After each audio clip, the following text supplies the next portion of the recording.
તો મિત્રએ જ કર્યું મિત્ર સાથે ફ્રોડ.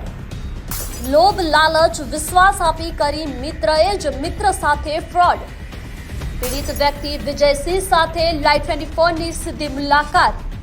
તમારી ચેનલ પાસે હું એટલી અપેક્ષા રાખું છું કે જે મને ન્યાય મળવો જોઈએ. 10 થી 12 વર્ષથી હતા બંને મિત્રો. ઓફિસ ડિપાર્ટમેન્ટ અધિકારી દ્વારા તેમના જ મિત્ર વિજયસિંહ સાથે કરી એક મોટી છેતરપિંડી. કે બહુ માથાકૂટ કરશે તો 5-10 લાખ રૂપિયા પોલીસને આપીને આડા કેસમાં ફસાવીને ભંગવી નાખીશ. એક મોટો ફ્રોડ છે કે જેમાં કોન્ટ્રાક્ટર મંડળી અને નાના મોટા અધિકારીઓ સામેલ હોઈ શકે છે. 150 થી 200 કરોડનું કૌભાંડ નીકળે તેવી પણ આશંકાઓ. 100% સબસિડી માટેનું સ્કેમ જેમાં કોઈ મત્સ્ય થતી નથી કે એમાં કોઈ પ્રજાને લાભ નથી કે નથી ગવર્મેન્ટ. 60-83% સબસિડી માટે રચવામાં આવ્યો હતો ખેલ.